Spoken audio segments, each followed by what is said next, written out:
نحمدك يا من أوضحت لنا سبل الهداية، والصلاة والسلام على من لا نبي بعده وعلى آله وأصحابه أجمعين، أما بعد.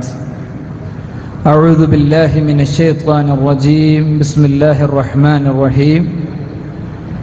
إنا نحن نزلنا الذكر وإنا له لحافظون.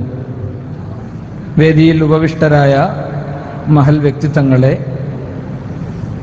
അന്താരാഷ്ട്ര ഖുർആൻ സമ്മേളനത്തിൻ്റെ ഉദ്ഘാടന ദിവസത്തിലെ പ്രൗഢമായ ഈ സദസ്സിൽ അണിനിരന്ന പ്രിയപ്പെട്ട സഹോദരങ്ങളെ, സഹപ്രവർത്തകരെ, വളരെ വൈജ്ഞാനിക പ്രാധാന്യമുള്ള വിഷയങ്ങളിലൂടെയാണ് തികച്ചും സമയബന്ധിതമായി മുന്നോട്ടു പോകുന്ന ഈ സമ്മേളനം നിലവിൽ നീങ്ങിക്കൊണ്ടിരിക്കുന്നത്. അതുകൊണ്ട് നമ്മളെ സംബന്ധിച്ചിടത്തോളം ഇതൊരു വിജ്ഞാന സമ്പാദനവും കൂടിയാണ് എന്ന് മനസ്സിലാക്കി ഈ നഗരിയിൽ ഒരുക്കിയിട്ടുള്ള സൗകര്യങ്ങൾ പൂർണ്ണമായും ഉപയോഗിക്കുകയാണ് നമ്മൾ വേണ്ടത്. ആരെങ്കിലും അപൂർവമായി അശ്രദ്ധരായി നഗരിയുടെ പുറത്തുണ്ടെങ്കിൽ അവരുടെ സജീവ ശ്രദ്ധയിലേക്കാണ് ഞാനിത് സൂചിപ്പിക്കുന്നത്.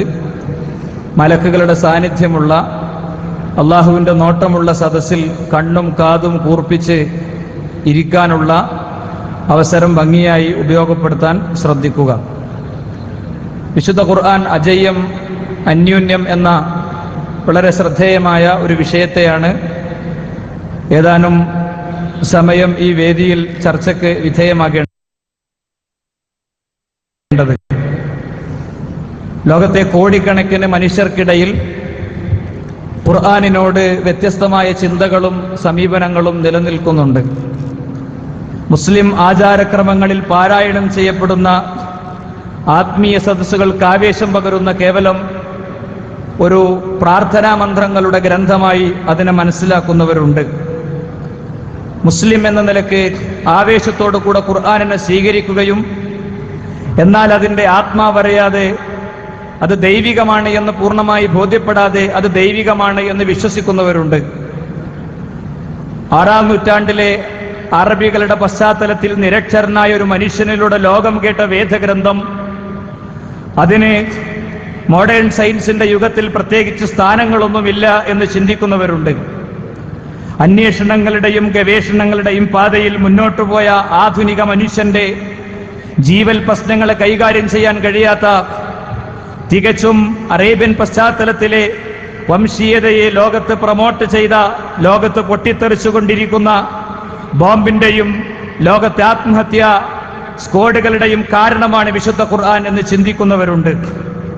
എന്നാൽ വളരെ പച്ചയായി, വളരെ ആത്മാർത്ഥമായി, തുറന്ന മനസ്സോടുകൂടെ, തുറന്ന ഹൃദയത്തോടുകൂടെ ഇതിനെ കാതോർക്കുന്ന ആർക്കും ബോധ്യപ്പെടുന്ന ഒരു മഹായാഥാർത്ഥ്യം, 14 നൂറ്റാണ്ടുകൾക്ക് മുമ്പ് ഹിറാ ഗുഹയിൽ ധ്യാന നിമഗ്നനായിരുന്ന ലോകാനുഗ്രഹിയായ റസൂൽ കരീം സല്ലല്ലാഹു അലൈഹി വസല്ലമ തങ്ങളുടെ അരികിൽ 600 ചിറകുകളുള്ള മലക്ക് ജിബ്രീൽ അലൈഹിസ്സലാം കടന്നെത്തുകയും അദ്ദേഹത്തിന്റെ കാതിലൂടെ, അദ്ദേഹത്തിന്റെ ചുണ്ടിലൂടെ ലോകം കേൾക്കാൻ വേണ്ടി അള്ളാഹുവിന്റെ സന്ദേശങ്ങൾ ഈ മഹാനായ പ്രവാചക തിരുമേനി സല്ലല്ലാഹു അലൈഹി വസല്ലമ തങ്ങൾക്ക് കൈമാറുകയും ചെയ്തു എന്നത് വളരെ കൃത്യമായി, ചരിത്രപരമായി തെളിയിക്കാവുന്ന, ആശയപരമായി സമർത്ഥിക്കാവുന്ന ഒരു വിഷയമാണ്. വിശുദ്ധ ഖുർആനിന്റെ ദൈവികതയെയും അതിന്റെ പ്രാമാണികതയെയും ചോദ്യം ചെയ്യാൻ വേണ്ടി നിലവിൽ ലോകലാത്ത രംഗത്തും അതിനുവേണ്ടി പ്രവർത്തിക്കുന്ന ആളുകളും അവരുടെ വിദ്യാഭ്യാസ യോഗ്യതകളും ഒക്കെ ഒരു ഭാഗത്ത് എടുത്തു വെക്കുകയും എന്നിട്ട് മറുഭാഗത്ത് ആരിലൂടെയാണ് ഈ വേദഗ്രന്ഥം ലോകം കേട്ടത് എന്ന് ആലോചിക്കുകയും ചെയ്യുമ്പോൾ ഓരോരുത്തരും അത്ഭുതത്തോടുകൂടെ ആ ഗ്രന്ഥത്തിന്റെ മുന്നിൽ വിനയപൂർവ്വം തലതാഴ്ത്തുന്ന ഒരു സാഹചര്യമായിരിക്കും ഉണ്ടായിരിക്കുക. ആകാശത്തെ അത്ഭുതങ്ങളെ തന്റെ പേഴ്സണൽ കമ്പ്യൂട്ടറിന്റെ മോണിറ്ററിൽ കൊണ്ടുവന്ന് പഠന വിധേയമാക്കി തന്റെ കമ്പ്യൂട്ടറിന്റെ സ്വിച്ച് ഓഫ് ചെയ്യുമ്പോൾ ആ കാഴ്ചകൾ അന്തരീക്ഷത്തിലേക്ക് മറയുന്ന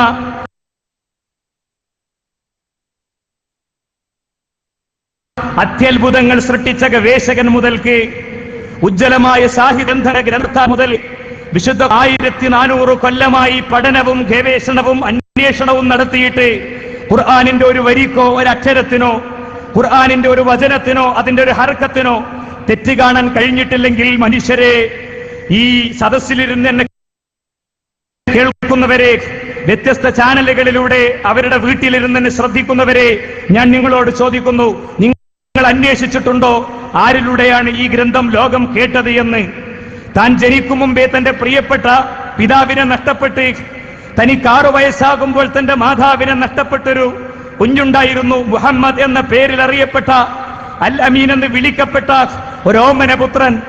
6-ാം വയസ്സിൽ തന്റെ മാതാവ് തന്റെ മടിയിൽ കിടന്നു മരിക്കുമ്പോൾ ഒരു 2-ാം ക്ലാസ്സുകാരന്റെ മടിയിൽ കിടന്നു മരിക്കുന്ന ഉമ്മയെക്കുറിച്ച ബോധമായിരുന്നു യഥാർത്ഥത്തിൽ അദ്ദേഹത്തിന് ഉണ്ടായിരിക്കുക. നോക്കൂ നിങ്ങൾ, നിരക്ഷരനായ പ്രവാചകന് സ്വന്തം പേര് പോലും എഴുതാൻ അറിയില്ലായിരുന്നു. സ്വന്തം പേര് പോലും എഴുതാൻ അറിയാത്ത ആ പ്രവാചകനിലൂടെ ലോകം ശ്രദ്ധിച്ചൊരു വേദഗ്രന്ഥം, അതിനെ പക്ഷേ എതിർക്കാൻ വേണ്ടി ഞാൻ ഈ സംസാരിക്കുന്ന മണിക്കൂറുകളിൽ പോലും ലോകത്തെ വ്യത്യസ്ത കേന്ദ്രങ്ങളിൽ ഗവേഷണ പടുക്കളായ അന്വേഷണത്തിന്റെ ഉന്നതമായ വിധാനങ്ങളിലേക്ക് പോകാവുന്നവർ ശ്രമിച്ചിട്ടും എന്റെ മുന്നിലൂടെ സഞ്ചരിക്കുന്ന ഇതേപോലത്തെ മെഗാപിക്സൽ കപ്പാസിറ്റിയുള്ള ക്യാമറകൾ കൊണ്ട് ലോകത്ത് രക്തം പൊടിയാത്ത യുദ്ധങ്ങളിലൂടെ മീഡിയകൾ ശ്രമിച്ചിട്ടും ഇപ്പോൾ വേണമെങ്കിൽ ഞാൻ നിലനിൽക്കുന്ന ഈ അന്തരീക്ഷത്തിൽ ചില വയറുകൾ കണക്ട്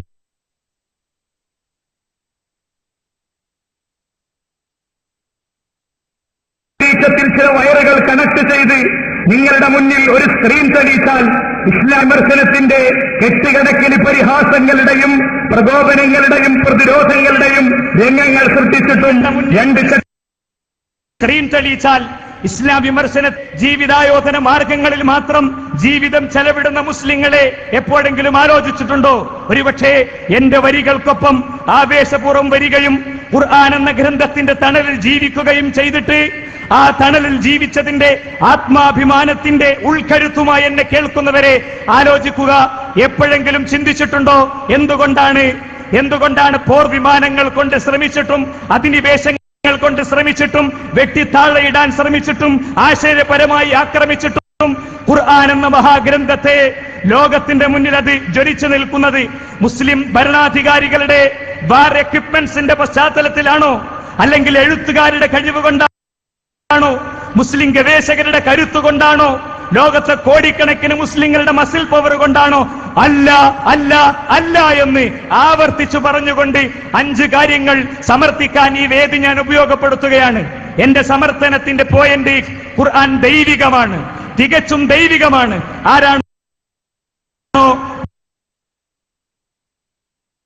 മനുഷ്യന്റെ കണ്ണിനെ പടച്ചത്? ആരാണോ കാതിനെ പടച്ചത്? ആരാണോ കിഡ്നിയെ പടച്ചത്? ആരാണോ ആ സഖയെയും പടച്ചത്? ആരാണോ?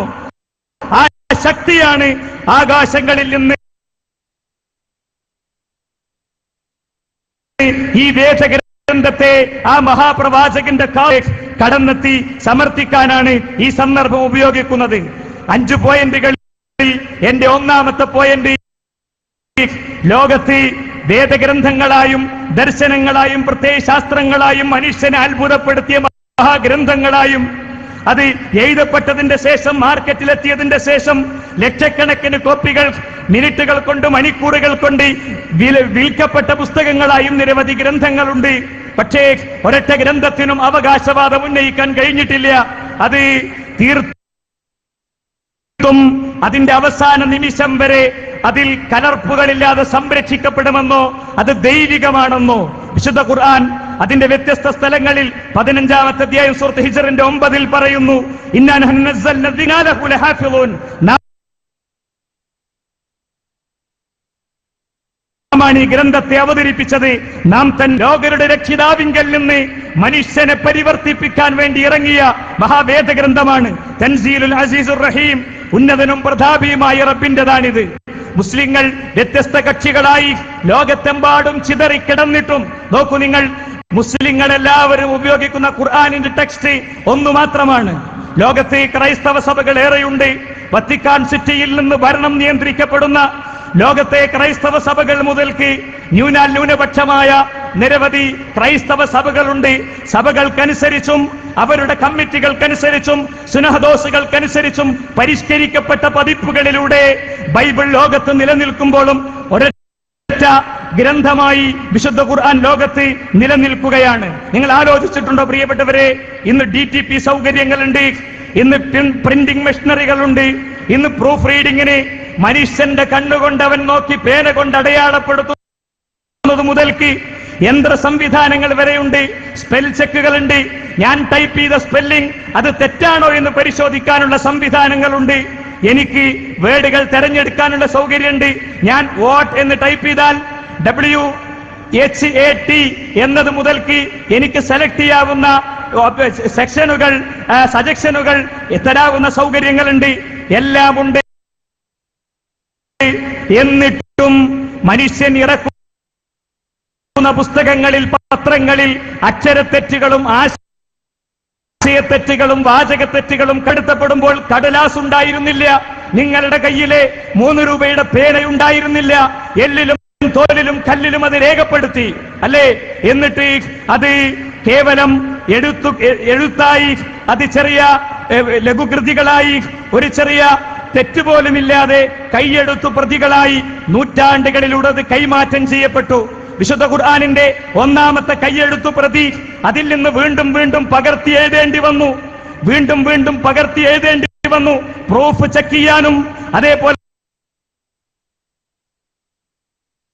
തന്നെ DTP സൗകര്യങ്ങളും പ്രിന്റിംഗ് സംവിധാനങ്ങളും മെയിലിംഗ് സംവിധാനങ്ങളും എല്ലാമുള്ള ലോകത്ത് മനുഷ്യരെ നമ്മൾ ഇറക്കുന്ന പുസ്തകങ്ങളിൽ എത്രയോ തെറ്റുകൾ കാണുമ്പോൾ എന്തുകൊണ്ട് തെറ്റ് കാണുന്നില്ല എന്ന ചോദ്യത്തിന്റെ ഉത്തരം ഇന്നാ നഹ്നു നസ്സൽന ദിക്റ, നാമാണ് ഈ വേദഗ്രന്ഥത്തെ ഇറക്കിയത്, വ ഇന്നാ ലഹു ലഹാഫിളൂൻ, അത് നാം തന്നെ സംരക്ഷിക്കും. ലോകപ്രസിദ്ധമായ പ്രിന്ററുകളിൽ നിന്ന് വിശുദ്ധ ഖുർആൻ ഇറക്കിയ അതേ പ്രസ്സുകളിൽ നിന്ന് വേറെയും പുസ്തകങ്ങൾ വന്നിട്ടില്ലേ? ആ പുസ്തകങ്ങളിൽ തെറ്റ് കാണുന്നു, ഇവിടെ തെറ്റ് കാണുന്നില്ല.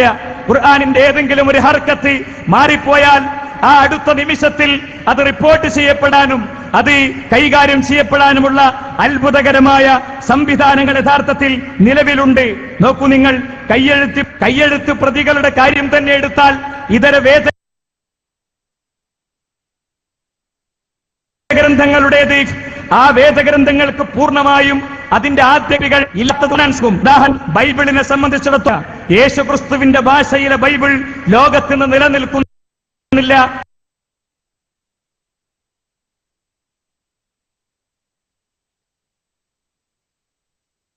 ആ ഭാഷയും ഇന്ന് നിലനിൽക്കുന്നില്ല. പ്രതിയാണോ എന്നതിൽ പോലും സംശയങ്ങൾ നിലനിൽക്കുന്നു. ഹൈന്ദവ വേദഗ്രന്ഥങ്ങളായി നിലനിൽക്കുന്ന ചെയ്തു വെച്ച 5 കാര്യങ്ങളാണ് എന്റെ ഒന്നാമത്തെ പോയിന്റിൽ എനിക്കിനി പറയാനുള്ളത്. ഞാൻ പറയുന്ന 5 കാര്യങ്ങളിലേക്ക് ഒന്നാമത്തെ പോയിന്റിലെ 5 കാര്യങ്ങൾ എന്താ? ഖുർആനിന്റെ സംരക്ഷണത്തിന് വേണ്ടി പടച്ചവൻ ചെയ്തു വെച്ച കാര്യങ്ങൾ. 1, കോടിക്കണക്കിന് മനുഷ്യരുടെ ഓർമ്മയിൽ ഒരിക്കലും മരിക്കാത്ത വികാരമായി, ആവേശമായി ഇത് നിലനിൽക്കുന്നു. ഈ പന്തലിൽ നിന്ന് നമ്മുടെ മൈക്രോഫോണുകൾ വഴി ആയത്തുകൾ വന്നപ്പോൾ എത്ര നമ്മളുടെ ഹൃദയം കുളിർത്തി നമ്മൾ ആ വചനങ്ങൾ കേട്ടുകൊണ്ടിരുന്നു. ഖുർആൻ വചനങ്ങളിലൂടെയുള്ള ഈ യാത്രകൾ നമ്മൾ ആസ്വദിച്ചുകൊണ്ടിരിക്കുന്നു. ഖുർആൻ പദ്യമല്ല, പക്ഷേ അതിനൊരു പദ്യത്തിന്റെ ഈണമുണ്ട്. ഖുർആൻ ഗദ്യമല്ല, പക്ഷേ അതിനൊരു ഗദ്യത്തിന്റെ ഗാംഭീര്യതയുണ്ട്. നമ്മൾ സ്കൂളിൽ പഠിക്കുമ്പോൾ ജോഗ്രഫിയോ ഫിസിക്സോ ഒക്കെ പഠിച്ചാൽ അതൊരു പക്ഷേ വല്ലാതെ ഓർത്തു വെച്ചോളണമെന്നില്ല. പക്ഷേ 7ാം ക്ലാസ്സൊന്നും 8ാം ക്ലാസ്സൊന്നും പഠിച്ച ഇംഗ്ലീഷ് പോയവും അതേപോലെ തന്നെ അറബി ഗാനവും മലയാള ഗാനവും ഒക്കെ നമ്മൾ ഓർത്തുവെക്കുന്നു. എന്താ? ഗാനങ്ങൾ ഓർത്തുവെക്കാനും ഈണങ്ങൾ പെട്ടെന്ന് ഫീഡ് ചെയ്യാനുമുള്ള ഒരു വല്ലാത്ത ടെൻഡൻസി നമ്മുടെ ബ്രെയിനിനുണ്ട്. ആ രീതിയിൽ ഓർമ്മകളിൽ സൂക്ഷിക്കാവുന്ന രീതിയിലുള്ള ഒരു സംവിധാനം യഥാർത്ഥത്തിൽ ഈ രംഗത്ത് സൃഷ്ടിക്കപ്പെട്ടു എന്നതാണ് സത്യം. ഇനി മാത്രല്ല, വിശുദ്ധ ഖുർആനിന്റെ മുഴുവൻ കോപ്പികളും കത്തിച്ച് നശിപ്പിച്ചാലും അടുത്ത നിമിഷങ്ങളിൽ ലോകത്തെ ലക്ഷക്കണക്കിന് ഹാഫിളുകളിൽ നിന്ന് ആ ഖുർആനിനെ നമുക്ക് രണ്ടാമത് പുറത്തെടുക്കാൻ കഴിയും. ഈ സദസ്സിലുള്ള ഹാഫിളുകൾ കൈവക്കട്ടെ എന്ന് ഞാൻ പറഞ്ഞ് സാവകാശം കൊടുത്താൽ ഒരുപാട് ആളുകൾ കൈവക്കും. പ്രിയപ്പെട്ടവരെ, ഒരുപാട് ആളുകൾ കൈവക്കും. പ്രീ പ്ലാനഡായി ആരെങ്കിലും കൊണ്ടുവന്നിരുത്തിയതല്ല. ആയിരക്കണക്കിന് മനുഷ്യരുടെ ഹൃദയത്തിൽ ഇതുണ്ട്. മതമായിട്ടോ മതമല്ലാതെയോ ലോകത്ത് ലക്ഷങ്ങൾ തലയിലേറ്റുന്ന, മസ്തിഷ്കത്തിലേറ്റുന്ന, ഉറക്കിലും ഉണർച്ചയിലുമൊക്കെ അവരെ തട്ടി വിളിച്ച്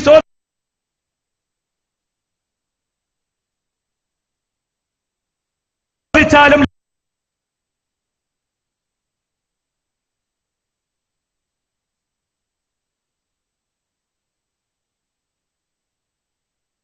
ലഭിക്കുന്ന ഏക വേദഗ്രന്ഥം വിശുദ്ധ ഖുർആൻ മാത്രമാണ്. കാരണം എന്താണ്? 150 കോടിയിലധികം ചെയ്യാൻ ലോകത്ത് സംവിധാനങ്ങൾ ഉണ്ടാക്കിയെടുക്കാൻ കഴിയുമെന്ന് നമുക്ക് പറയാൻ പറ്റും. ഞാൻ ചോദിക്കട്ടെ, ഇന്ത്യൻ കോൺസ്റ്റിറ്റ്യൂഷൻ, ഇന്ത്യൻ ഭരണഘടന, അതിന്റെ എല്ലാ കോപ്പികളും അടുത്ത നിമിഷം നശിപ്പിക്കപ്പെട്ടാൽ റീപ്രൊഡ്യൂസ് ചെയ്യാൻ സാധ്യമല്ല. പ്രിയപ്പെട്ടവരെ, ഒരു രാജ്യത്തിന്റെ ഭരണകൂടം, ഒരു രാജ്യത്തെ പോലീസ് ആ റോട്ടിലിറങ്ങി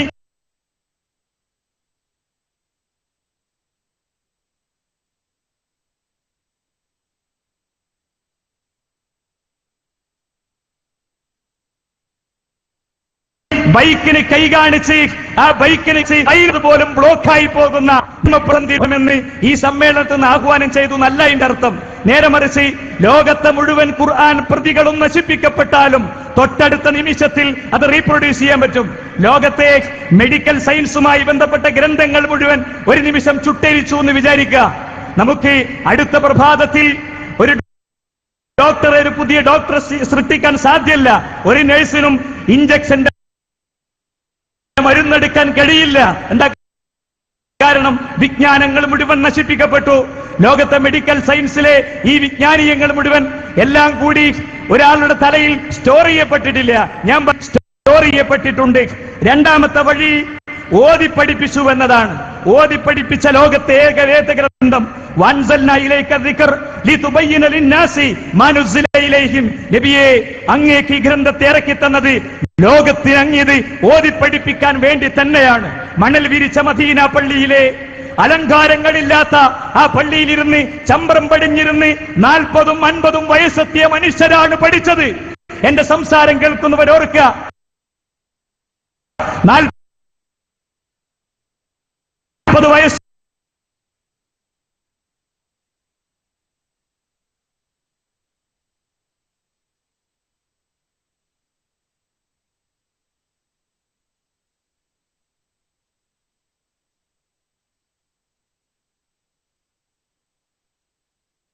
ും 50 വയസ്സും 60 വയസ്സും അടിയുറച്ച് നിൽക്കാൻ കർത്താവായ പടച്ചതമ്പുരാൻ പാലിക്കുകയായിരുന്നു.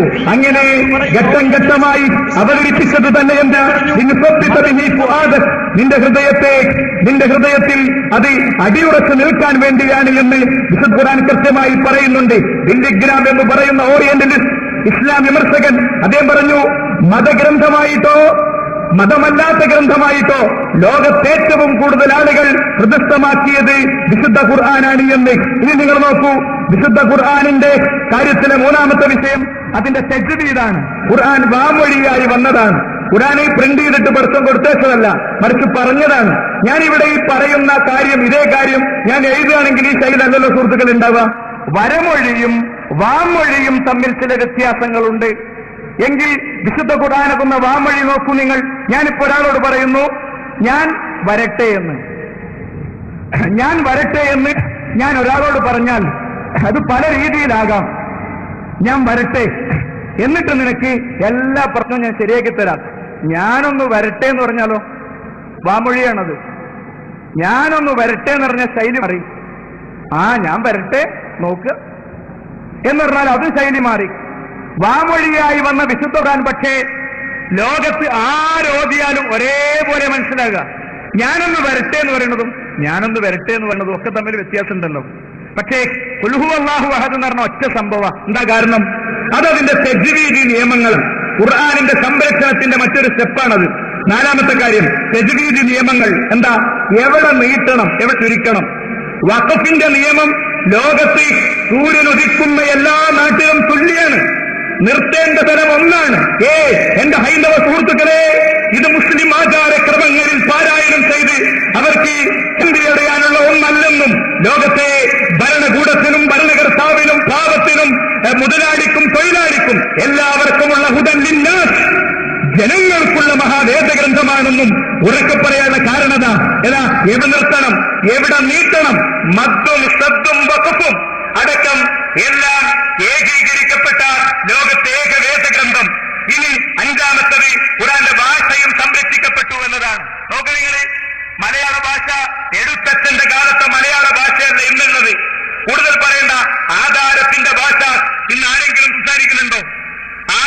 ഖുർആന്റെ ഭാഷ എത്ര ആൾക്ക് തിരിയും? കഴിഞ്ഞ ഒരു നൂറ്റാണ്ട് മുമ്പ് 80കളിൽ ഇറങ്ങിയ മലയാള മനോരമ പത്രം 1980 ഏപ്രിൽ 3 ഒരു മലയാള മനോരമ പത്രവും 2016 ഏപ്രിൽ 3 ഒരു മലയാള മനോരമ പത്രം എടുത്താൽ ഭാഷയിലുണ്ടാകുന്ന വ്യത്യാസങ്ങൾ നമുക്ക് മനസ്സിലാകും. ഉദാഹരണങ്ങൾ സൂചിപ്പിക്കാനുള്ള ഒരു ടൈമിന്റെ പരിമിതി നമുക്ക് ഇവിടെ ഉണ്ട്. അതുകൊണ്ട് കൂടുതൽ വിഷയങ്ങളിലേക്ക് ഞാൻ പോകട്ടെ. എന്താ ഇവിടെ ഭാഷാപരമായ ഇത്തരം കാര്യങ്ങൾ പക്ഷേ ഖുർആനിനെ ഒരിക്കൽ പോലും ബാധിച്ചിട്ടില്ല എന്ന് നമുക്ക് കൃത്യമായി പറയാൻ സാധിക്കും. വിശുദ്ധ ഖുർആനിന്റെ ഭാഷ അത് ഏറ്റവും ആഴമുള്ള രീതിയിലുള്ള ഭാഷയാണ്. അതിന് വശ്യമായ ശൈലിയുണ്ട്. ചുരുങ്ങിയ രീതിയിൽ കാര്യങ്ങൾ പറയാൻ സാധിക്കും. വാക്കുകളുടെ ആശയ ഗാംഭീര്യത്തെ അത് എടുത്തു കാണിക്കും. ഒരുപാട് ഗുണങ്ങൾ വിശുദ്ധ ഖുർആനിന്റെ ഭാഷയെ സംബന്ധിച്ചിടത്തോളം ഉണ്ട്. ലോകത്തെ ഒരു മതവിഭാഗത്തിന്റെ വിശ്വാസപരമായ ഭാഷയാണ് ഹിബ്രു ഭാഷ. ഖുർആനിന്റെയും എത്രയോ വർഷങ്ങൾക്ക് മുമ്പുണ്ട്. പക്ഷേ അതിന്റെ ആദ്യത്തെ ഒരു ഡിക്ഷണറി ഉണ്ടാക്കപ്പെടുന്നത് ഖുർആനിന്റെയും എത്രയോ ശേഷമാണ്. എന്നാൽ മരിച്ചു മണ്ണടിഞ്ഞൊരു ഭാഷയെ ഒരു ദേശീയതയ്ക്കു വേണ്ടിയും ഒരു വംശീയതയ്ക്കു വേണ്ടിയും ഉയർത്തേൽപ്പിക്കുകയും എന്നിട്ട് മതത്തെ വീണ്ടും റീഓർഗനൈസ് ചെയ്യപ്പെടുകയും ചെയ്തപ്പോഴായിരുന്നു ഇത്തരം കാര്യങ്ങൾ യഥാർത്ഥത്തിൽ ഉണ്ടായത്. അതുകൊണ്ട് ഒന്നാമത്തെ പോയിന്റിൽ നിന്ന് ഞാൻ പോകുന്നു. വിശുദ്ധ ഖുർആൻ അതിശക്തമായി ചരിത്രത്തിൽ സംരക്ഷിക്കപ്പെട്ടിട്ടുണ്ട്. രണ്ടാമത് ഖുർആൻ ദൈവികമാണ്. 600 ചിറകുകളുള്ള മലക്ക് ജിബ്രീൽ അലൈഹിസ്സലാം അദ്ദേഹം പ്രവാചക തിരുമേനിയുടെ അരികിൽ വന്നിട്ടുണ്ട് എന്ന് ഞാൻ വിശ്വസിക്കുന്നത് ലോകത്തെ കോടിക്കണക്കിന് മനുഷ്യർ വിശ്വസിക്കേണ്ടത് അന്ന് ഉഹദിന്റെ മുകളിൽ നിന്ന് ഇന്ന് AK-47 റൈഫിളിന്റെ സ്ഥാനത്ത് നിൽക്കുന്ന അമ്പുകൾ വന്നപ്പോ നെഞ്ച് കാണിച്ചു കൊടുത്ത് അത് ഏറ്റെടുക്കാൻ കഴിഞ്ഞതും അവരുടെ തലച്ചോറിലേക്ക് തുളച്ചു കയറിയ അസ്ത്രം വലിച്ചൂരി അത് തിരിച്ചറിഞ്ഞ് ബ്രിച്ച് വീഴാൻ കഴിഞ്ഞതും ഈ ബോധ്യം കൊണ്ടായിരുന്നു. ഏത് ബോധ്യം? ഈ നിൽക്കുന്നത് ലോകത്തിന്റെ അനുഗ്രഹമായ മഹായോഗിയാണെന്നും അദ്ദേഹത്തിന്റെ അരികിൽ അള്ളാഹുവിന്റെ മാലാഖ കടന്നു വന്നിട്ടുണ്ട് എന്നുമുള്ള മഹത്തായ മെസ്സേജ്, ആ സന്ദേശം അത് ഉൾക്കൊണ്ടതുകൊണ്ടാണ്. അത് ഉൾക്കൊണ്ടാൽ നമുക്കും പറ്റും അങ്ങനെയൊക്കെ ആകാൻ. അതിനുവേണ്ടി രണ്ടാമത്തെ കാര്യം ഞാൻ പറയുന്നു, ഖുർആനിൽ വൈരുദ്ധ്യങ്ങളില്ല. ഖുർആൻ ചോദിക്കുക, അഫലാ യതദബ്ബറൂനൽ ഖുർആൻ വലൗ കാന മിൻ ഇൻദി ഗൈരില്ലാഹി ലവജദൂ ഫീ ഇഖ്തിലാഫൻ കസീറ. അവർ ഖുർആനിനെ കുറിച്ച് ആലോചിക്കുന്നില്ലേ? അത് അള്ളാഹുവിങ്കൽ നിന്നുള്ളത് അല്ലായിരുന്നുവെങ്കിൽ അവർക്കതിൽ ധാരാളം വൈരുദ്ധ്യങ്ങൾ കാണാമായിരുന്നു.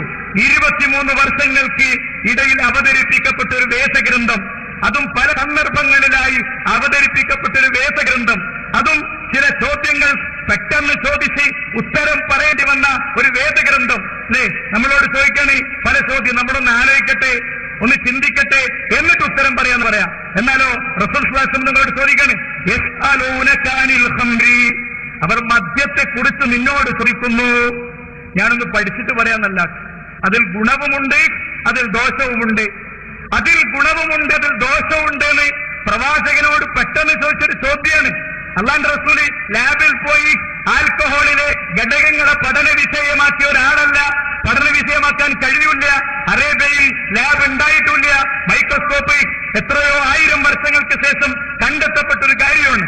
എങ്കിൽ പ്രിയപ്പെട്ടവരെ, നിങ്ങൾ ആലോചിച്ച് നോക്കി, അത് ഗുണവുമുണ്ട് ദോഷവുമുണ്ട് എന്ന മറുപടി എന്തുകൊണ്ട് തെറ്റിയില്ല? ഒറ്റ കാരണമേ ഉള്ളൂ, ഇത് അല്ലാഹുവിങ്കൽ നിന്ന് വന്ന ഗ്രന്ഥമാണ്. വിശുദ്ധ ഖുർആൻ മറ്റൊരു പ്രയോഗം നമുക്ക് കാണാം. യസ്അലൂനക അനിർ റൂഹ്, അവര് ആത്മാവിനെ കുറിച്ച് നിന്നോട് ചോദിക്കും. പ്രവാചകന്റെ ഖുർആൻ ക്ലാസ് മുടക്കാൻ വേണ്ടി എടുത്ത ചോദ്യ, എന്താണ് ആത്മാവ്? ഒറ്റ മറുപടിയാ, ഖുലിർ റൂഹു മിൻ അംരി റബ്ബി, അതെന്റെ രക്ഷിതാവിങ്കൽ നിന്നുള്ള കാര്യമാണ്. അത് പടച്ചോനെ അറിയുള്ളൂ. ഒരു പിഴവില്ലാത്ത ആൻസർ. നിങ്ങൾക്ക് ആത്മാവിന്റെ അർത്ഥം എന്താണെന്ന് റബ്ബിനല്ലാതെ ഏതെങ്കിലും ഗവേഷകന് ഗവേഷണം കൊണ്ട് തെളിയിക്കാൻ പറ്റിയിട്ടുണ്ടോ? ശാസ്ത്രം ശൂന്യാകാശ പേടകങ്ങളേറിപ്പോകുന്ന കാലമെത്തിയിട്ടും ആത്മാവിന്റെ നിർവചനം പറയാൻ ഒരു ഗവേഷകനും സാധിച്ചിട്ടില്ല, സാധിക്കുകയില്ലെന്ന് ഉറക്കെ പറയാൻ വിശ്വാസികൾക്ക് പറ്റും. ഒരു റൂഹിന്റെ കാര്യം റബ്ബിന് മാത്രമേ അറിയുകയുള്ളൂ എന്നാണ്. എന്നാൽ നിങ്ങൾ നോക്കി, പ്രവാചക തിരുമേനി ദുന്യവിയായ കാര്യങ്ങൾ പറഞ്ഞപ്പോ അതിൽ ചിലപ്പോൾ ഖുർആനിലെ കാര്യങ്ങൾ പറഞ്ഞതുപോലെയല്ല. ഈത്തപ്പഴ കുലകൾ തമ്മിൽ ത്യാഗണം നടത്തുന്നത് കണ്ട് നബി ചോദിച്ചതൊക്കെ വേണോ? ഉടനെ അവരത് നിർത്തി ഇറങ്ങി. എന്നാൽ പരാഗണം കുറഞ്ഞപ്പോൾ, പരാഗണം ഇല്ലാതായപ്പോൾ, പഴങ്ങൾ കുറഞ്ഞപ്പോൾ റസൂലുള്ള പറഞ്ഞു, ഞാൻ പറയുന്ന ദീനീ കാര്യങ്ങളാണ് നിങ്ങൾ കേട്ടത്. അൻസുമാലമു ബി ഉമൂരി ദുനിയാക്കും, ദുനിയാവിന്റെ കാര്യം നിങ്ങൾക്ക് തന്നെയാണ് അറിയാം. അഥവാ റസൂലുള്ളാഹി വഹയിന്റെ അടിസ്ഥാനത്തിൽ സംസാരിക്കുന്ന കാര്യങ്ങൾ അതിലൊരിക്കലും പിഴവ് വരാതെ അത് സംരക്ഷിക്കപ്പെട്ടിരിക്കുന്നു. മാത്രമല്ല, ഓരോ കാലഘട്ടത്തിലും വിജ്ഞാനത്തിന്റെ താക്കോല് കൊണ്ട് ആളുകൾ അതിങ്ങനെ കാര്യങ്ങൾ തുറന്നു മുന്നോട്ട് പോകുന്നു. ഒരിക്കലും ഖുർആനിലെ ഒരു അബദ്ധം കണ്ടെത്തിയതിന്റെ പേരിൽ ലോകത്ത് കഴുകേറേണ്ടി വന്ന അല്ലെങ്കിൽ കഴുത്തിൽ കയറ് മുറുകേണ്ടി വന്ന ഒരാളുണ്ടായിട്ടില്ല, അല്ലെ? ഇൻക്വിസിഷൻ കോടതി മുറികളിൽ ഗലീലിയോയും ബ്രൂണോയും ചോദ്യം ചെയ്യപ്പെട്ടു. എന്താ? ബൈബിളിലെ പരാമർശങ്ങൾക്ക് വിരുദ്ധമായ പല കാര്യങ്ങളും ശാസ്ത്രീയമായ കാര്യങ്ങൾ കണ്ടപ്പോൾ ഇൻക്വിസിഷൻ കോടതി മുറിയിൽ നിന്ന് താൻ കണ്ടെത്തിയ കണ്ടെത്തൽ പിൻവലിച്ച് ഗലീലിയോ ആ കോർട്ടിന്റെ പടിയിറങ്ങി പോകുമ്പോൾ ചരിത്രം തനിക്ക് മാപ്പ് തരില്ലെന്ന് തിരിച്ചറിഞ്ഞ് അദ്ദേഹം തിരിച്ചെത്തി വീണ്ടും തന്റെ കണ്ടെത്തൽ ലോകത്തോട് പ്രഖ്യാപിച്ച് അദ്ദേഹം മരണത്തിന്റെ ആ കുരുക്കിൽ അദ്ദേഹത്തിന്റെ ജീവിതം അവസാനിപ്പിച്ചു. എന്നാൽ വിശുദ്ധ ഖുർആനിന്റെ പഠനങ്ങൾ ഖുർആനെ ആ ഒരു താക്കോല് കൊണ്ട് തുറക്കുമ്പോൾ കൂടുതൽ ഉന്നതമായ കാര്യങ്ങൾ ഉണ്ടായിട്ടേ ഉള്ളൂ. സൂര്യൻ അതിന്റെ ഭ്രമണപഥത്തിൽ സഞ്ചരിക്കുന്നു എന്ന പ്രയോഗം അത് കാലങ്ങൾ കഴിയുമ്പോൾ കൂടുതൽ വ്യക്തമാവുകയല്ലാതെ ഒരിക്കൽ പോലും ആ ഒരു പ്രയോഗത്തിന്റെ പേരിൽ മുസ്ലിങ്ങൾക്ക് തലതാഴ്ത്തേണ്ടി വന്നിട്ടില്ല. ഒരു ഇസ്ലാമിക പ്രബോധകനും ഉത്തരം കിട്ടാതെ ബുദ്ധിമുട്ടേണ്ട സാഹചര്യങ്ങൾ ഉണ്ടായിട്ടില്ല. നോക്ക് നിങ്ങൾ, പരലോകത്തൊരു വിചാരണ ഉണ്ട് എന്നുള്ള കാര്യം, മനുഷ്യന്റെ മൊത്തം കർമ്മങ്ങൾ രേഖപ്പെടുത്തപ്പെടുന്നുള്ള കാര്യം 500 കൊല്ലം പറഞ്ഞാൽ മനസ്സിലാകുന്നതിലേറെ ഇന്ന് മനസ്സിലാകും. ഒരു പെൻഡ്രൈവിലോ ഒരു USB-യിലോ ഒക്കെ ഭംഗിയായി ശേഖരിക്കാൻ പറ്റും. ഓഡിയോ പാക്കുകൾ അവിടെ കൗണ്ടറിൽ വിൽക്കപ്പെട്ടുകൊണ്ടിരിക്കുന്നു. ആ ഓഡിയോ പാക്ക് ഇത്ര വലുപ്പേ ഉള്ളൂ. അതിൽ 10,000-കണക്കിന് MB നിലനിൽക്കുന്ന 100-കണക്കിന് പ്രഭാഷണങ്ങളുണ്ട്. എങ്കിൽ 60 വയസ്സായ ഒരു മനുഷ്യന്റെ കാര്യം അത് ക്രമീകരിക്കാൻ റബ്ബിന് പറ്റുന്ന നമ്മുടെ ചെറിയ ബുദ്ധി കൊണ്ട് സമർത്ഥിക്കാൻ പറ്റും. എന്താ കാരണം? എന്താ? പിതാവിന്റെയും മാതാവിന്റെയും ശാരീരിക ബന്ധത്തിൽ നിന്ന് സ്രവിക്കപ്പെട്ട അന്ന് ആദ്യം അണ്ഡവും പിന്നെ ബീജവും പിന്നെ മാറി ഭ്രൂണമായി സിക്താണ്ഡമായി അണ്ഡാശയക്കുഴലിലൂടെ അണ്ഡവാഹിനിക്കുഴലിലെ ഇന്ദ്രബിന്ദുവായി യാത്ര ആരംഭിച്ച മനുഷ്യൻ അത് കേവലം വയസ്സിൽ നിന്ന് സൃഷ്ടിക്കപ്പെട്ടവനാണ് അവനെങ്കിൽ അവന് രണ്ടാമത് ഉണ്ടാക്കാൻ കഴിയുമെന്നത് പിന്നീട് കൂടുതൽ ബോധ്യപ്പെടേണ്ടതില്ല. മൂന്നാമത്തെ കാര്യത്തിലേക്ക് ഞാൻ പോകുന്നു. അബദ്ധങ്ങൾ ഒട്ടും ഈ ഗ്രന്ഥത്തിലില്ല. ഭാഷയിലാണെങ്കിലും ചരിത്രത്തിലാണെങ്കിലും എന്തിലാണെങ്കിലും നോക്കൂ നിങ്ങൾ. തേനീച്ചയെ കുറിച്ച് പറഞ്ഞപ്പോ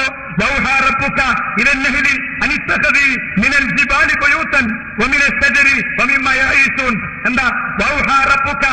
നിന്റെ രക്ഷിതാവ് സന്ദേശം നൽകിയിരിക്കുന്നു. ഇലന്നലി, തേനീച്ചയ്ക്ക്, അനിത്തഹദി, നീ സ്വീകരിക്കണം. മിനൽ ജിബാലി ബുയൂത്ത, പർവ്വതങ്ങളിൽ നിന്ന് വീടുകൾ സ്വീകരിക്കണം. വമിനശ്ശജരി, മരങ്ങളിൽ നിന്ന് സ്വീകരിക്കണം. വമിമ്മയ ഐരിസുൻ, മനുഷ്യർ പണിതുണ്ടാക്കുന്നതിൽ നിന്നും സ്വീകരിക്കണം. റബ്ബർ തോട്ടത്തിന് നിങ്ങളുണ്ടാക്കിയ പെട്ടിമ്മേ തേനീച്ച വന്നിരിക്കുന്നത് ഈ ഓർഡർ അനുസരിച്ചാണ്. മനുഷ്യൻ കെട്ടിയുണ്ടാക്കിയതിന് പോയിരുന്നോ എന്ന് പറഞ്ഞതാ. ഇവിടെ അനിസ്തഹദി, വീടുണ്ടാക്കുന്ന കാര്യം പറഞ്ഞപ്പോ നീ അത് സ്വീകരിച്ചോ എന്ന് പറഞ്ഞു. പെൺതേനീച്ചയാണ് ഇത് ചെയ്യുന്നത്. പ്രവാചക തിരുമേനി തേനീച്ചയുടെ പിന്നാലെ നടന്ന് ലിംഗനിർണയം നടത്തി പറഞ്ഞതല്ല ഇത്. മറിച്ച് തേനീച്ചക്കാരാണോ ദിവ്യദർശനം നൽകിയത്, അല്ലെങ്കിൽ ഉപദേശം നൽകിയത്, വഹി നൽകിയത്? ആ വഹി നൽകിയവൻ പ്രവാചക തിരുമേനി സല്ലല്ലാഹു അലൈഹി വസല്ലം തങ്ങൾക്ക് ആ വിഷയം പറഞ്ഞുകൊടുത്തു എന്ന് ഈ വിഷയത്തിൽ നിന്ന് നാം മനസ്സിലാക്കേണ്ടതുണ്ട്. എന്റെ 4ാമത്തെ പോയിന്റ് വെല്ലുവിളിയാണ് വിശുദ്ധ ഖുർആനിന്റെ വെല്ലുവിളി. അതാണ് ഖുർആൻ ദൈവികമാണ് എന്നതിന്റെ 4ാമത്തെ തെളിവ്. ആകാശത്തുനിന്ന് മഴ പെയ്യുമ്പോൾ ഉപരിയിലുള്ള റബ്ബ്, ആ പ്രപഞ്ചാതീതനായ പടച്ചതമ്പുരാൻ ജിബ്രീൽ അലൈഹിസ്സലാമെ വിളിക്കുകയും ചരിത്രത്തിലുടനീളം കടന്നുവന്ന പ്രവാചകന്മാർക്ക് നൽകിയ ആ സന്ദേശത്തിന്റെ തുടർച്ചയായി വിശുദ്ധ ഖുർആൻ നൽകുകയും ചെയ്തു. ഹിറാ ഗുഹയിൽ അങ്ങനത്തെ ഒരു സംഗമം ഉണ്ടായിട്ടുണ്ട് എന്നതിന്റെ 4ാമത്തെ തെളിവ് ഖുർആന്റെ വെല്ലുവിളിയാണ്.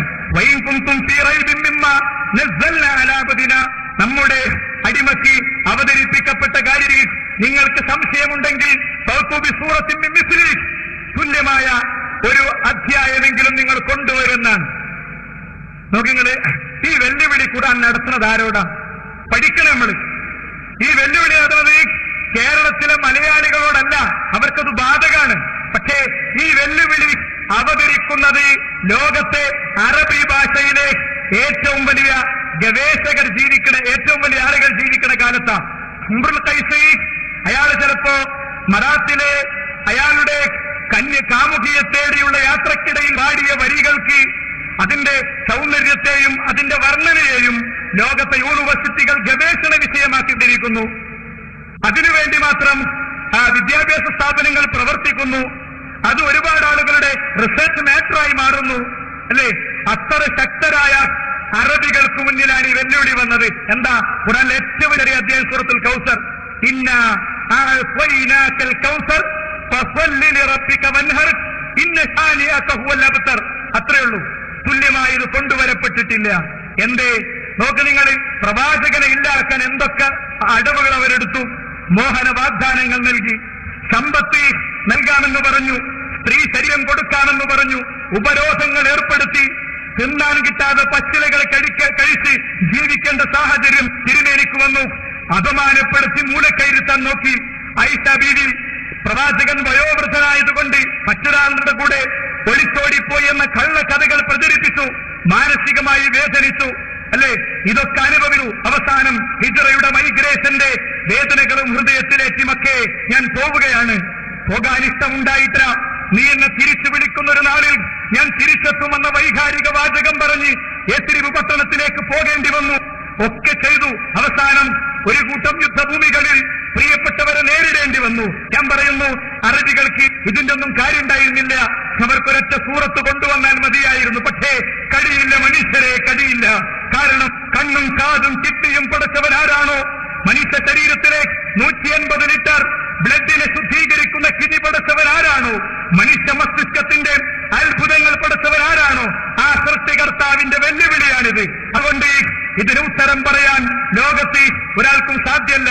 ലോകത്തെ പ്രസിദ്ധമായ കഥകൾ, ലോകത്തെ കവിതകൾ, പെയിന്റിങ്ങുകൾ എല്ലാത്തിനും ഡ്യൂപ്ലിക്കേഷൻ വന്നിട്ടുണ്ട്.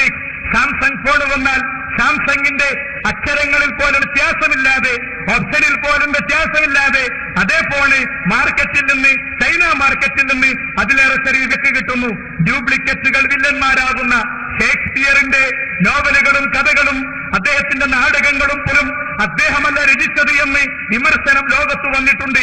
ഞാൻ ചോദിക്കുന്നു, നിരക്ഷരനായ ഒരു മനുഷ്യൻ, അനാഥനായി കഴിയേണ്ടി വന്ന ഒരു മനുഷ്യൻ, തനിക്ക് ജീവിക്കാൻ വേണ്ടി ഉക്കാവയിലും ഹിജാസിലുമൊക്കെ ഈത്തപ്പനപ്പട്ടകൾ കൊണ്ട് അടഞ്ഞുണ്ടാക്കിയ കൊട്ട തലയിലേറ്റി കാരക്ക വേണോ കാരക്ക എന്ന് ചോദിച്ച് ഫുട്പാത്ത് കച്ചവടം നടത്തേണ്ടി വന്നൊരു മനുഷ്യൻ, ഒരിക്കൽ പോലും തന്റെ പേര് കൊണ്ട് എഴുതിയിട്ടില്ലാത്ത മനുഷ്യൻ ലോകത്തോട് സംസാരിച്ച ഈ ഗ്രന്ഥത്തിന് എന്തുകൊണ്ട് മറുപടി പറയാൻ ലോകത്താർക്കും പറ്റുന്നില്ല എന്ന ചോദ്യത്തിന് എന്റെ അന്വേഷണത്തിന്റെ പുതിയ വാതായനങ്ങൾ തുറന്ന് ഈ സദസ്സിലും ഈ പാർക്കിലും ഈ പരിസരത്തും വീട്ടിലുമൊക്കെ ഇരുന്ന് എന്നെ കേൾക്കുന്ന അമുസ്ലിം സുഹൃത്തുക്കളെ, നിങ്ങൾ അത്തരം ഒരു ചിന്തയ്ക്ക് എന്തുകൊണ്ട് തയ്യാറാകുന്നില്ല എന്നെനിക്ക് മനസ്സിലാകുന്നില്ല. ഇത് ഞാൻ പറയുന്നു, മുസ്ലിങ്ങളുടെ മരണക്കട്ടിലിനരികിൽ ഓതാനുള്ള ഗ്രന്ഥമല്ല ഇത്.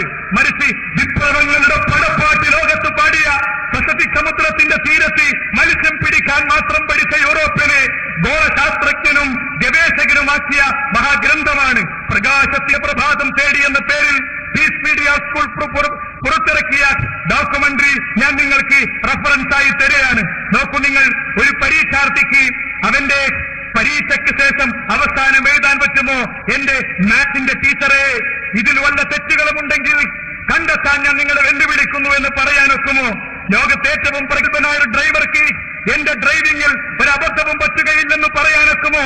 ലോകത്തിന് ഈ എനർജിയുടെ മന്ത്രം പറഞ്ഞുകൊടുത്ത ഐൻസ്റ്റീന് എനിക്കൊരിക്കലും തെറ്റുപറ്റുകയില്ലെന്ന് പറയാനൊക്കുമോ? ഇല്ലെങ്കിൽ നിരക്ഷരനായ ഒരു മനുഷ്യൻ ലോകത്തോട് സംസാരിച്ചപ്പോൾ പറഞ്ഞു, വല്ല തെറ്റുകളുമുണ്ടെങ്കിൽ കൊണ്ടുവന്നു തരൂ, കാണിച്ചു തരൂ എന്ന് വിശുദ്ധ ഖുർആൻ ചോദിച്ചു. അത് സയൻസ് ആകട്ടെ, അത് ഭാഷയാകട്ടെ, അത് ചരിത്രമാകട്ടെ, ഏതാകട്ടെ സാധ്യമല്ല എന്ന് വിശുദ്ധ ഖുർആൻ കൃത്യമായി നമ്മെ ഓർമ്മപ്പെടുത്തുകയാണ്, നമ്മെ പഠിപ്പിക്കുകയാണ്. പ്രിയപ്പെട്ടവരെ, ഇനി അഞ്ചാമത്തെ കാര്യം ഞാൻ പറയുന്നു, ചരിത്രപരമായ കൃത്യത.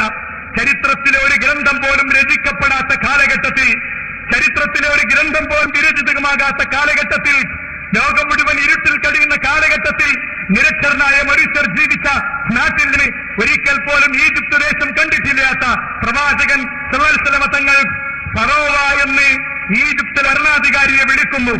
അദ്ദേഹത്തിന്റെ ചുണ്ടിലൂടെ ലോകം കേട്ട ഗ്രന്ഥത്തിൽ എപ്പോഴാണ് ഫറോവ ഭരണകൂടമുണ്ടായി BC 1000 മുതൽ 1500 വരെയുള്ള കാലഘട്ടത്തിൽ മൂസ അലൈഹിസ്സലാമയുടെ കാലഘട്ടത്തിലുണ്ടായ ഭരണാധികാരിക്ക് കൊടുത്ത പേരായിരുന്നു അത്. എങ്കിൽ നിങ്ങൾ നോക്കൂ, യൂസുഫ് അലൈഹിസ്സലാമയും ഇത് ഈജിപ്തിലുണ്ടായത്. ആ ഈജിപ്തിലെ ഭരണാധികാരിക്ക് മലിക്ക് രാജാവിനെ പ്രയോഗിച്ചതുള്ളൂ. എന്താ കാരണം? യൂസുഫ് അലൈഹിസ്സലാമയുടെ കാലഘട്ടം ഈ BC 1500 ശേഷമാണ്. BC 1500 ശേഷം ഭരിച്ച ഭരണാധികാരിക്ക് മലിക്ക് എന്ന് വിളിച്ചതാരാ? അള്ളാഹുവാണ് വിളിച്ചത്. അതുകൊണ്ട് ഖുർആൻ ദൈവികമാണെന്ന് ഇതിൽ നിന്നും നമുക്ക് കൃത്യമായി മനസ്സിലാകുന്നു. ആറാമത്തെ ഒരു പോയിന്റോട് കൂടെ അവസാനിപ്പിക്കുന്നു. അതെന്താ? ഖുർആന്റെ പ്രവചനങ്ങൾ. വിശുദ്ധ ഖുർആന്റെ പ്രവചനങ്ങൾ ഒന്നും പിഴച്ചിട്ടില്ല. മഴ പെയ്യാനും പെയ്യാതിരിക്കാനും സാധ്യതയുണ്ട് എന്നതുപോലത്തെ പ്രവചനമല്ല, കൃത്യം കാര്യങ്ങൾ പറഞ്ഞിട്ടുള്ള പ്രവചന. എന്താ? ഒരിക്കലും വിജയിക്കുകയില്ല എന്ന് പൂർണ്ണമായും ബുദ്ധിയല്ലേ? എന്താ? പാകിസ്ഥാൻ അമേരിക്കയെ തോൽപ്പിക്കും, പാകിസ്ഥാൻ അമേരിക്കയെ പക്ക പരാജയപ്പെടുത്തും. അതെങ്കിൽ അതിലേറെ ദരിദ്ര രാഷ്ട്രമായ ആഫ്രിക്കയിലെ ദരിദ്രർ ജീവിക്കുന്ന ഒരു നാട് മനസ്സിൽ കണ്ടോളൂ. ആ മനസ്സ് അമേരിക്കയെ തോൽപ്പിക്കും, റഷ്യയെ തകർക്കുമെന്ന് ഒരാൾ പറഞ്ഞാൽ ഭ്രാന്താണ് എന്ന് എല്ലാവരും പറയും. അതുകൊണ്ട് തന്നെ മക്കയിലെ കലയിൽ നിന്ന് ശുദ്ധീകരണത്തിനോട് ആളുകൾ വെച്ചു എന്ന് നമുക്ക് ചരിത്രത്തിൽ കാണാൻ പറ്റും. റോം റോം ദേശം അവര് പേർഷ്യയെ തകർക്കുമെന്ന ഖുർആന്റെ പ്രവചനം വന്നു. എങ്കിൽ ഏതെങ്കിലും കാലത്തല്ല, എന്താ ബിൽഅസിനീൻ എന്ന് പറഞ്ഞാൽ 10 വർഷത്തിന്റെ താഴെയുള്ള 1 മുതൽ 9 വരെയുള്ള വർഷങ്ങളെ സൂചിപ്പിക്കാനാണ് ബില എന്ന് വിശുദ്ധ ഖുർആൻ പ്രയോഗിക്കുക. ആ ഒരു വിജയം എല്ലാവർക്കും കാണേണ്ടി വന്നു. ഖന്തക്കിലെ കിടങ്ങ് കുഴിക്കുന്ന തിരുനബി സല്ലല്ലാഹു അലൈഹി വസല്ലം തങ്ങൾ ആ പാറയിൽ തല്ലി, ആരും പൊട്ടിച്ചാൽ പൊട്ടാത്ത പാറയിൽ തല്ലി പ്രവാചകൻ എന്ന് പറഞ്ഞിരുന്നു. അല്ലാഹു അക്ബർ. ഷാം ദേശത്തിന്റെ സിറിയയുടെ അവിടുത്തെ താക്കോൽ കൂട്ടങ്ങൾ എനിക്ക് ഏൽപ്പിക്കപ്പെട്ടിരിക്കുന്നു, ഖജനാവുകൾ എനിക്ക് നൽകപ്പെട്ടിരിക്കുന്നു. ഞാനിവിടെ അത് കണ്ടു. മാത്രല്ല അല്ലാഹുവിന്റെ റസൂൽ പറയാണ്, ഞാൻ അവിടുത്തെ ചുമന്ന കൊട്ടാരങ്ങൾ കണ്ടു. എന്റെ ഉമ്മത്തിന്റെ അധികാര പരിധിയിൽ അത് വരുന്നൊരു ദിവസമുണ്ടാകും. പേർഷ്യയുടെ അധികാര ചങ്ങലകൾ എനിക്ക് നൽകപ്പെട്ടിരിക്കുന്നു. മദായിൻ ദേശത്തെ കൊട്ടാരങ്ങൾ എനിക്ക് ഈ പാറയിൽ റബ്ബ് പ്രത്യക്ഷപ്പെടുത്തി തന്നു. എനിക്ക് യമൻ ദേശത്തിന്റെ അധികാരത്തിന്റെ ചെങ്കോല് കൈമാറ്റം ചെയ്യപ്പെടുന്ന ഒരു ദിവസം വരാനുണ്ട്. ഇന്നല്ലാഹ സുബിയലി അൽ അർള ഫറഅയ്തു മശാരിഖൽ അർളി വമഗാരിബഹാ ഫഇന്ന ഉമ്മതി സയബ്ലഗു മുൽകുഹാ മാ സുബിയലി അൽ അർള മിൻഹാ. എന്താ?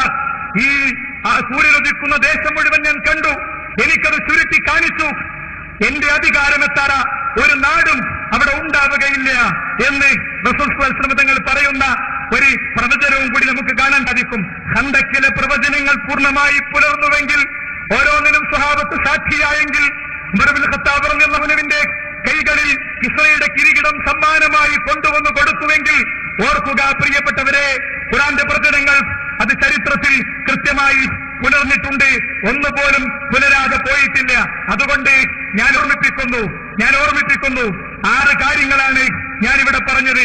ഒന്ന്, ഖുർആനിനെ സംരക്ഷിക്കുമെന്നത് പൂർണ്ണമായും സംരക്ഷിക്കപ്പെട്ടിരിക്കുന്നു. ദൈവികമാണെന്ന അവകാശവാദം അത് ഉദ്ധരിച്ചത് ഖുർആൻ മാത്രമാണ്. 2, വൈരുദ്ധ്യങ്ങളില്ലാത്ത വേദഗ്രന്ഥമാണിത്. 3, വിശുദ്ധ ഖുർആനിനെ സംബന്ധിച്ചിടത്തോളം അതിൽ ഒരു ചെറിയ അബദ്ധം പോലും ഭാഷാപരമോ ശാസ്ത്രീയമോ അല്ലാത്തതോ ആയ ഒരു ചെറിയ എന്ന ലോകപ്രസിദ്ധനായ ഇസ്ലാമിക പ്രബോധകൻ ഗുജറാത്തിലെ കച്ച് ദേശത്ത് നിന്ന് ദക്ഷിണാഫ്രിക്കയിലെ ഡർബനിലെത്തി ആശാരിപ്പണിക്കാരനായി ജീവിക്കുമ്പോൾ ക്രൈസ്തവ മിഷണറിമാര് കയ്യിൽ കൊണ്ടുവന്നു കൊടുത്ത ആ ലഘുലേഖ കണ്ടപ്പോൾ കയ്യിൽ പിടിച്ചു, പൊട്ടിക്കരഞ്ഞു. അതാണ് പ്രവാചക സ്നേഹം. പഠിക്കാൻ പുസ്തകങ്ങളില്ല, അന്വേഷിക്കാൻ ഗ്രന്ഥശാലകളില്ല. പക്ഷേ പഠിച്ചു, അന്വേഷിച്ചു. അവസാനം വത്തിക്കാനിലെ പോപ്പിന് കത്തെഴുതി, ഐ ചലഞ്ചിങ് യു, ഞാൻ നിങ്ങളെ വെല്ലുവിളിക്കുന്നു. എന്തിന്?